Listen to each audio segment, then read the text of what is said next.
eso pasa, se acepta, pasa por todos los estados y nunca aparece publicada en el diario oficial. Ya las mujeres prácticamente estaban convencidas de que iban a ser ciudadanas, ¿no? Y bueno, estaban muy contentas, había una gran efervescencia en cuanto a estos temas, pero Cárdenas nunca terminó el trámite. ¿Por qué? Esa es la pregunta que yo intenté encontrar en sus escritos y nunca encontré con algo realmente que me comprobara que Cárdenas, ¿qué había pasado con Cárdenas? Hay varias hipótesis. Una de ellas es que por esos años se le había dado a las mujeres españolas el derecho a votar. Y las siguientes elecciones en España ganó la derecha. La Guerra Civil Española y el hecho de que las mujeres participaron en las elecciones y las elecciones no fueron muy favorables a lo que querían los grupos progresistas pudo haber pesado, y también el arrastre que estaba teniendo la oposición al PRM de Lázaro Cárdenas, desde luego también la guerra cristera y la movilización de mujeres que tuvo el movimiento cristero. Yo creo que eso es más importante en la decisión final de la élite política, en la que participa desde luego el presidente de la República, Lázaro Cárdenas, de que no se publique la iniciativa.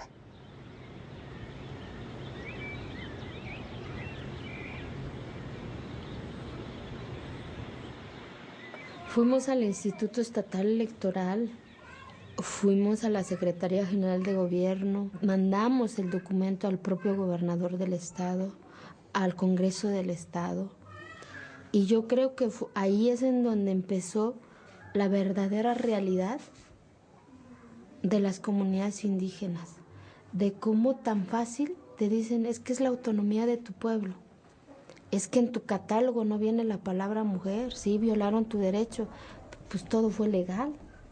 Es que así es en tu pueblo. Es como que decir, es que así son ustedes no tienen derecho de progresar, de reclamar. Es como que la detención de las comunidades es más conveniente, porque mientras que tus comunidades estén dormidas, pues nadie reclama, nadie cuestiona.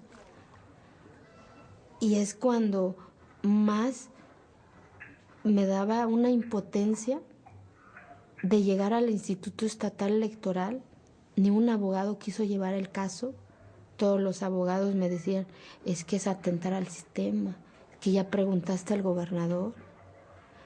Eran preguntas que dices, ¿en qué posición estoy?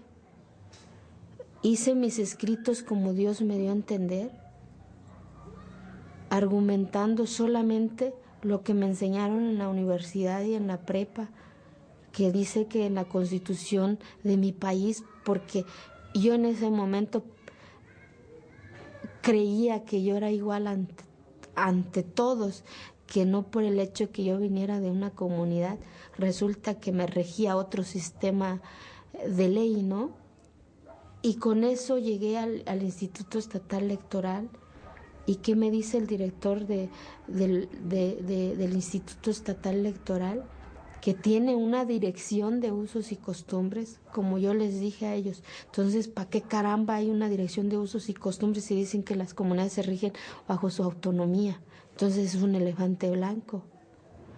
Es cuando dicen, es que en el no viene la palabra mujer. Pues entonces denme una copia del catálogo de mi pueblo para que yo entienda cuáles son los requisitos. Es que es un documento confidencial.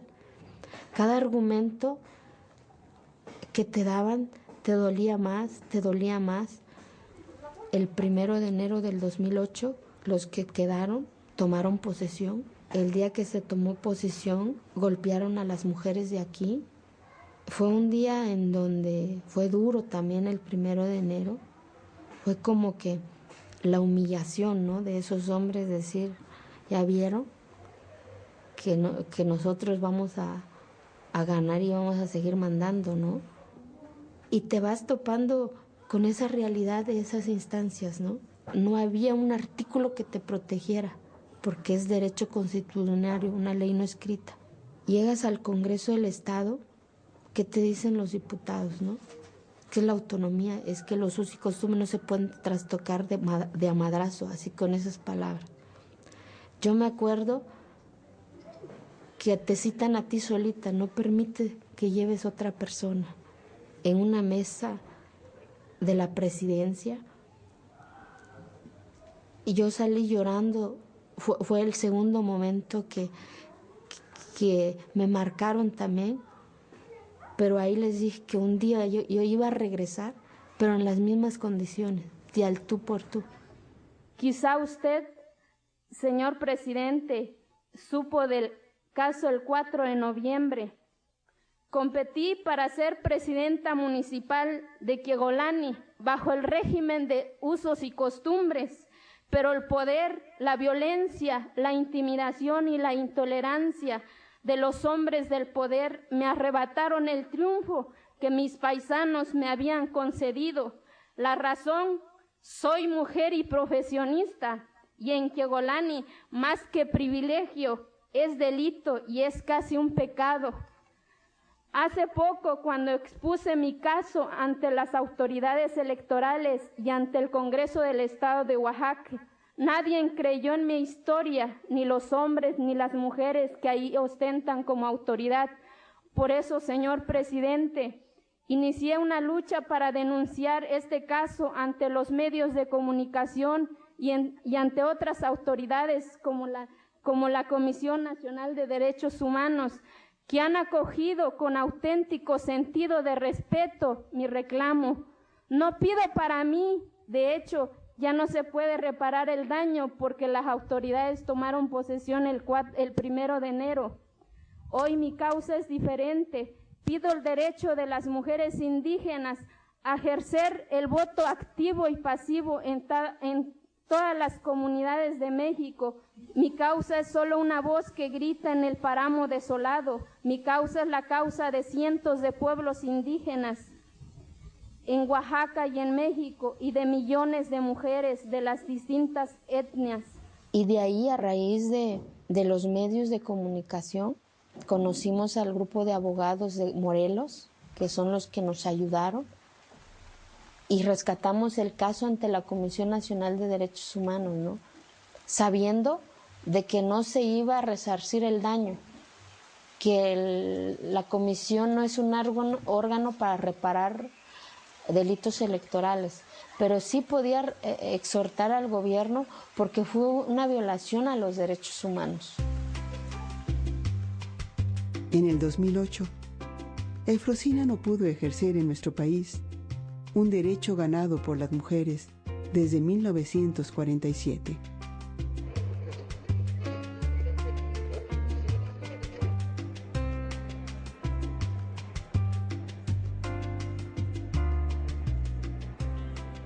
Cuando Miguel Alemán sube a la presidencia, él quiere crear una nación moderna, una nación como eran las otras naciones de América Latina y de Europa. La idea de modernidad era muy importante para él. Pero México no podía ser un país moderno si no le daban el voto a las mujeres. Y entonces Alemán lo pensó mucho y decidió otorgar el derecho al voto, pero a nivel de municipios. Las características propiamente femeninas no se perderán al otorgárseles derechos cívicos, sino que, por el contrario, enaltecerán los ámbitos políticos. Las mujeres deben ser una garantía para asegurar la reproducción de la familia. Les pido que no dejen de ser en el hogar la madre incomparable, la esposa abnegada y hacendosa, la hermana leal y la hija recatada. ¿Y qué mejor que dar el voto a nivel municipal? Hay que capacitar a las mujeres, decía yo, que con el municipio, que es como una casa, y hay que administrarla. Entonces las mujeres pueden ser administradoras, y por eso reconoce el voto municipal.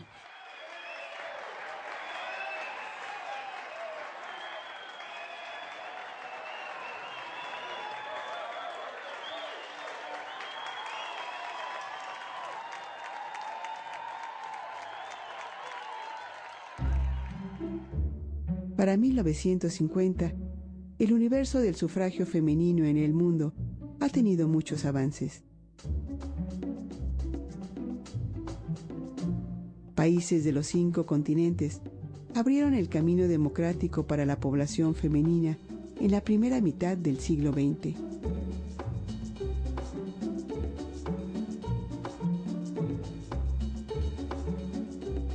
Sin embargo, México queda rezagado en relación a otras muchas naciones del orbe, en especial de países hermanos de América Latina.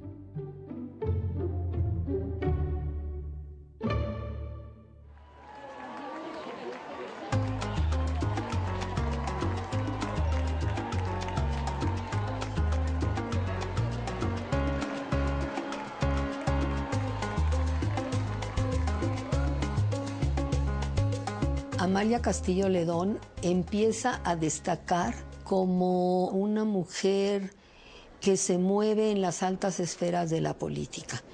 Destacan varios grupos de mujeres, por llamarlas de alguna manera burguesas, y Amalia Castillo Ledón tiene un papel muy importante en esos grupos.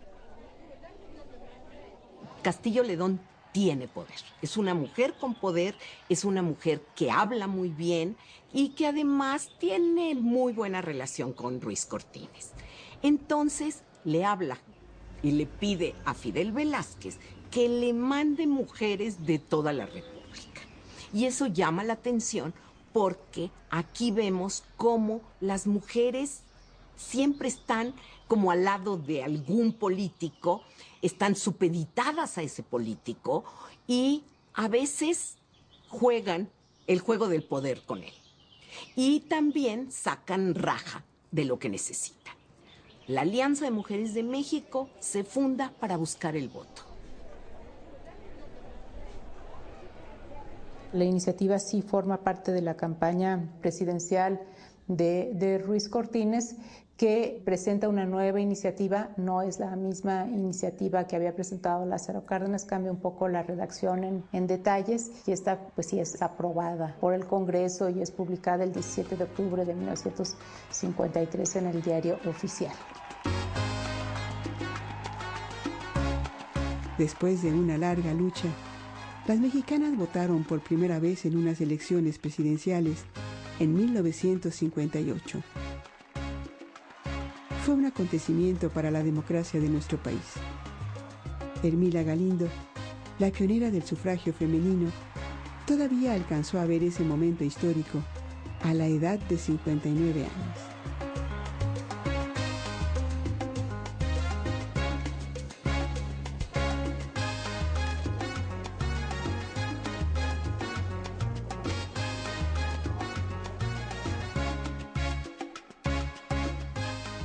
Hay muchísimas críticas, muchísimas burlas, hay muchísimas caricaturas que se publican en la prensa de cómo las mujeres van a dejar de ser femeninas y van a abandonar a su marido y a sus hijos al momento de participar en las elecciones. Se veía como que las mujeres que participaban en política eran muy mal vistas. Que estaban haciendo actividades masculinas que no les eran propias, que se veían feas, que eran una desgracia para su familia. No, desde luego no era bien vista la participación política de las mujeres. Puedo pensar en la primera diputada federal, que se llamaba Adela Jiménez Palacios, y que todas las fotografías que se publican de ella está pues lavando los platos, cocinando, con su delantal. Como hay una gran preocupación porque las mujeres, al tener la ciudadanía, vayan a abandonar o se vaya a transformar su papel en la familia, en el hogar, su responsabilidad materna. A pesar de las críticas y las voces inconformes, la oportunidad de participar en las elecciones representó para las mujeres la opción de ser consideradas, por primera vez, como ciudadanas con iguales capacidades y derechos que los hombres. Sin embargo, el cambio de una ley no modifica las costumbres, las tradiciones, la manera de entender el lugar de las mujeres en una sociedad.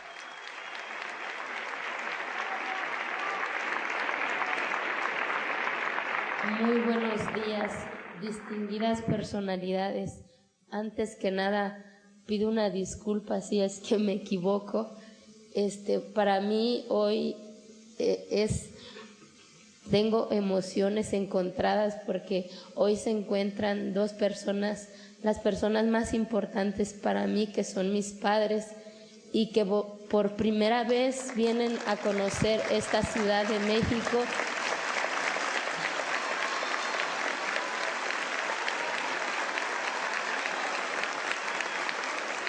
Hoy me toca estar ante ustedes a nombre de mis compañeros galardonados, pero en especial a nombre de la juventud de nuestro país, pero en especial a nombre de la juventud indígena, de igual manera de las mujeres y hombres de pensamiento libre de nuestro México.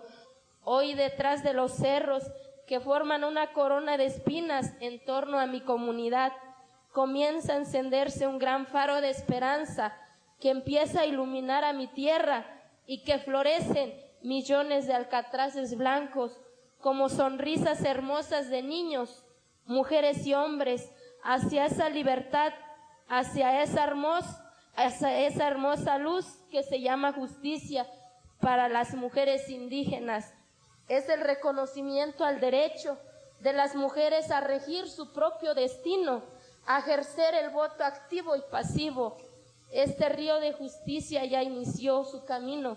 Seguiremos trabajando para que el respeto a la igualdad, a las libertades consagradas en nuestra Constitución se apliquen en plenitud, que ninguna ley secundaria o sistema de uso y costumbre esté por encima de ella, vulnerando los derechos humanos.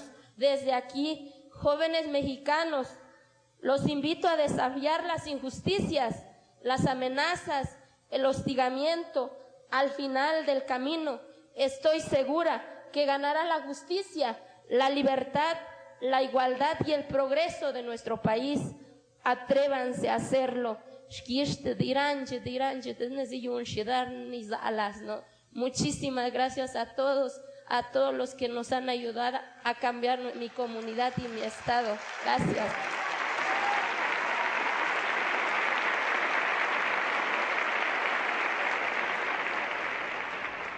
Porque la historia de Quiegolán y la historia de Frosina se repetía en muchas comunidades de Oaxaca, no nada más Quiegolán. Eran historias muy comunes, pero que nadie se atrevía a decirlo, porque era precisamente atentar contra un sistema ostentado en los usos y costumbres.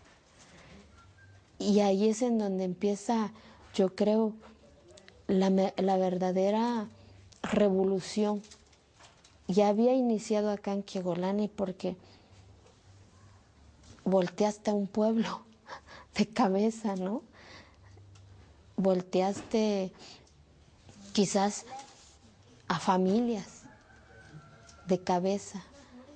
Y era quedar eso de cabeza o que un día se enderezara, un día este pueblo encaminara su rumbo, un día era ver a esas mujeres que regresaban con las manos vacías, que un día iban a regresar del palacio convertidas en autoridad, convertidas en la responsable del programa del DIF, del Comité de Salud, o simplemente que regresara con eso, con ese programa, con ese proyecto que se les había negado por el hecho de ser mujeres, ¿no?